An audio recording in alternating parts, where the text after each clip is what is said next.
ಗ್ರಾಹಕರೇ ದೇವರು ಅಂತಾರೆ. ಹಾಗಾಗಿ ಗ್ರಾಹಕರ ಸಹಕಾರ ಇದ್ದಷ್ಟು ಮಾಡೋದಕ್ಕೆ ಅನುಕೂಲ ಆಗುತ್ತೆ.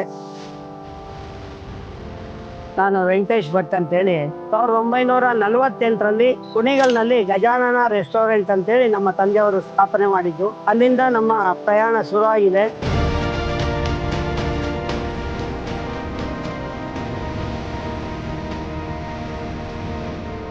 ಮಯೂರ ಫುಡ್ ಪಾರ್ಕ್ ಅಂತೇಳಿ ಸೆಂಟ್ರಲೈಸ್ ಕಿಚನ್ 24 hours 365 days. 2009ರಲ್ಲಿ ನಾವು ಕೇಕ್ ಆಫ್ ದಿ ಡೇ ಅಂತ ಒಂದು ಬ್ರ್ಯಾಂಡೆಡ್ ಅಲ್ಲಿ ಮಾಡ್ಬೇಕು ಅಂತ ಒಂದು ಥಿಂಕಿಂಗು. ಬಹಳ ಆತ್ಮೀಯ ಸ್ನೇಹಿತರಾದ ಆರ್ ಪ್ರಭಾಕರ್ ಅಂತೇಳಿ ಅವರ ಒಂದು ಸಜೆಷನ್ ಇಂದ ಈ cake of the day name ಅನ್ನ ಇಟ್ಟು ಅದನ್ನ ರಿಜಿಸ್ಟರ್ಡ್ ಮಾಡಿದ್ದೇವೆ.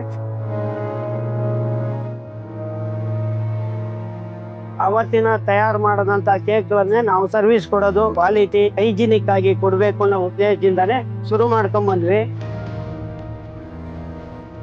ಅಲ್ಲಿಂದ ನಮ್ಮ ಡೈರಿ ಡೇನವರೆಗೂ ನಮಗೂ ನಂಟು ಬೆಳೀತು. ಇಲ್ಲಿವರೆಗೂ ಕೂಡ ನಾವು ಒಳ್ಳೆ ರೀತಿಯಿಂದ ನಡ್ಸ್ಕೊಂಡ್ ಬಂದಿದೀವಿ. ಸುಮಾರು ಬೆಂಗಳೂರಿನಲ್ಲೇ 8 ಬ್ರಾಂಚಸ್, ಆ 8 ಬ್ರಾಂಚಸ್ ಅಲ್ಲೂ ಡೈರಿ ಡೇ ಪ್ರಾಡಕ್ಟ್ ಗಳನ್ನ ನಾವು ಇಟ್ಟು ಮಾರಾಟ ಮಾಡ್ತಾ ಬಂದಿದೀವಿ. ನನ್ನ ಮಗನ ಮದುವೆಯೇನೆ ನಾವು ಸುಮಾರು 8 ವೆರೈಟೀಸ್ ಆಫ್ ಐಸ್ ಕ್ರೀಮ್ ಗಳನ್ನ ರಿಸೆಪ್ಷನ್ ಅಲ್ಲಿ ಕೊಟ್ಟು ಎಲ್ಲರಿಗೂ ಅಷ್ಟು ಚೆನ್ನಾಗಿ ಉಣಬಡಿಸಿದ್ದೀವಿ. ಎಷ್ಟು ಖುಷಿ ಪಟ್ರು ಅಂದ್ರೆ ಒಂದು ದೊಡ್ಡ ಹೈಲೈಟ್ ಆಗೋಯ್ತು. ಈ ಡೈರಿ ಡೇ ಐಸ್ ಕ್ರೀಮ್ಗೆ ಒಂದು ಹೈಲೈಟ್. ನಿಮ್ಮೆಲ್ಲರ ಸಹಕಾರ ಹೀಗೆ ಸಿಗ್ತಾ ಇರ್ಲಿ ಅಂತ ಹೇಳಿ ಕೇಳ್ಕೊಂಡು